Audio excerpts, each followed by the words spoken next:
are joined by the son of the former president, that's Mr. Duduzani Zuma, who has raised his hand to actually contest as an independent candidate in the upcoming 2024 general elections. Mr. Zuma, let us not waste time and get straight to it. Thank you very much for joining us. Thank you very much, Bamakan. Thank you. Just raising my hand so people can see it. It is indeed raised. All right, wonderful. Mr. Zuma, let's start at the beginning. Do you think you stand a chance? Let's start at the end, which will be 2024. We'll be having this conversation and you'll say, you underestimated us and you made it happen. From the beginning, most definitely. Not only stand a chance, we're probably the only ones that can do it at this moment. And the reason for that is because people have taken a back seat, people have become despondent, and people are not willing to put their hands up and say, look, I'm willing to make a difference. People want to sit back, wait to see what's new in town, what's not new, how to maneuver around. We don't have time for that. So from my side, I've taken a look at it. I've studied the political environment, the social environment, the economic environment, like we all have. And there's a need for change. So I definitely believe game on.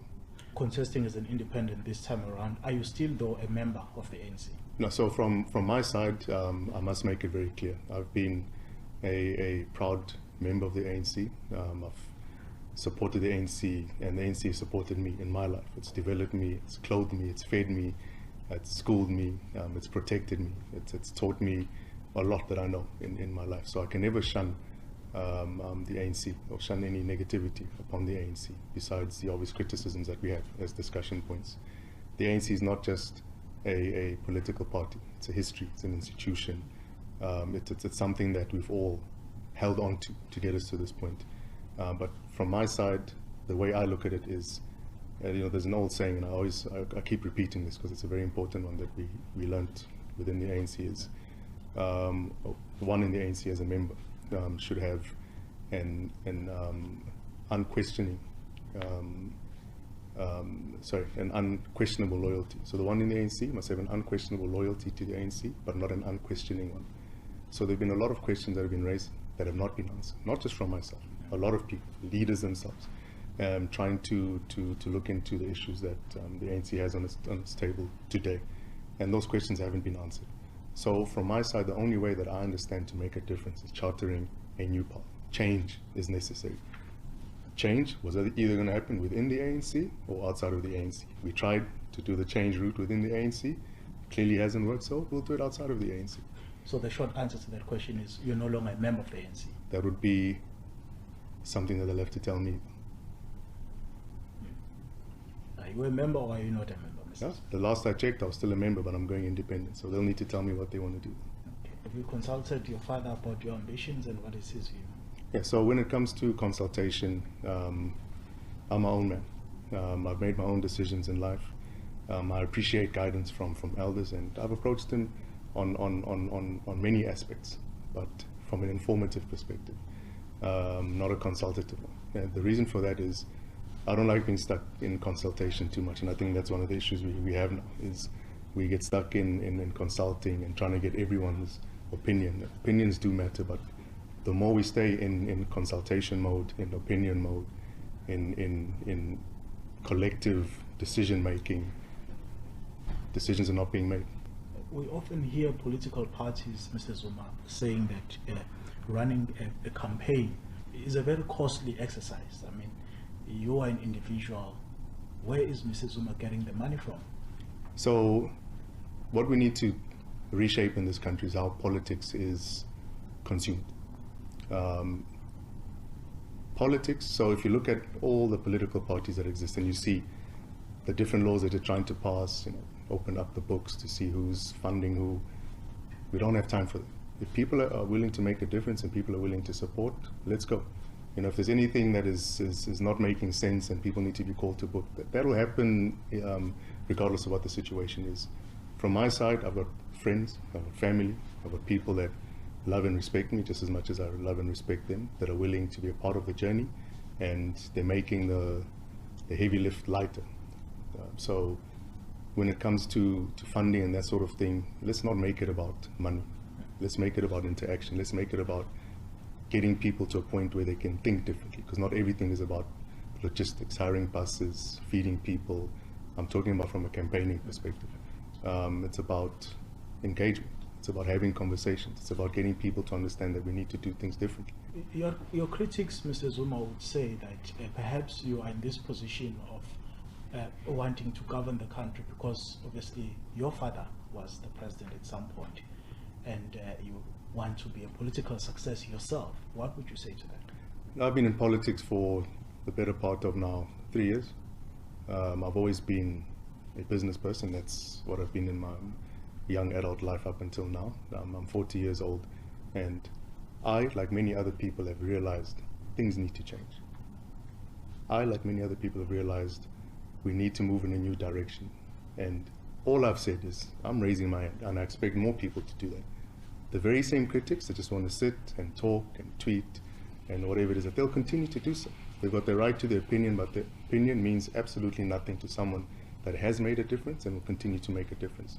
Now, my understanding, and this is what people need to understand and appreciate, is if we are going to get to the promised land, there are a whole host of things that need to change. And the main factors of change, or the main drivers of change, unfortunately, are within the political space. Mrs. Zuma, let's address the issues around the Gupta brothers, for instance. You appeared before the Zondo Commission, and the commission said there was indeed state capture in the country. Is it your view as well that there was state capture during the former president's tenure? So if you look at the State Capture Commission, the unfortunate part, and I've said this before in public record, is that if we're going to uncover corruption and so-called state capture, we need to go back and we need to start off way before 2015 or 2016. What happened at that point is they identified wherever they needed to identify to fight a political battle, to play their normal political games. Unfortunately for myself and many others, countless others, we were caught in the crossfire of politicking. That's my view, my humble view. Is there corruption in this country? Of course there is. Are there people that have stolen, continue to steal up until today? Yes. Those people must be brought to book. But what I will not have is people saying that I was involved in any nefarious activities when it's not the case. That's why I'm happy you said I attended the State Capture Commission under Honorable Judge Zondo. I've had numerous court cases of a criminal and a commercial matter that I've attended and I've won. We're sitting now in 2023. I keep getting asked this very same question, and I can only answer for my activities. And I'll continue professing my innocence, and I'll continue saying that the only state capture that I've been involved in is capturing the imagination of the nation. So Duduzani Zuma never stole any monies from the fiscus? Never stole any money from anybody. And if I did, would I be sitting here? Let's just be honest. Almost 7-8 years later. Gone through the system. They haven't found anything. They're not going to find anything. We'll have that discussion when we're in office next year. Yeah. You, of course, are very close to the Gupta brothers. You said they were your very, close business associates. And we know, of course, that South Africa is currently in a process of trying to extradite them to come and answer to some of the allegations that they are facing. But that is proving to be a challenge. Are you still in business with them? Yeah, so from my side, I haven't seen or spoken to any of the Gupta family members for the past almost 4 years now. I'm not in touch with them. We had our financial business dealings that came to its natural end because of the way things went, and I'm on my own journey now. So as you speak, you don't know where they are? I don't know where they are. I'm not their spokesperson. I'm not anybody's spokesperson. I'm not my father's spokesperson. I can only speak for what it is that I'm doing, what it is that I know, and what it is that I'm accountable for. Your campaign doesn't succeed, maybe let's say you get a single seat in parliament, will you be a member of parliament, or what's the... So for the way I look at it is, I've always played go big or go home. And the reason why I stress 2024 is a very important and pivotal year. We're in 2023, and I like to compare it to where we were in 1993. The 1994 elections came up, and it was a complete game-changing situation in our country's history. And I think we found ourselves at that coalface again, where 2024 is going to be a completely new thing in our country. You know, whether it's coalition-based or whether the ruling party drops under the 50% mark when it comes to their grip on the electorate. It's going to be a game changer.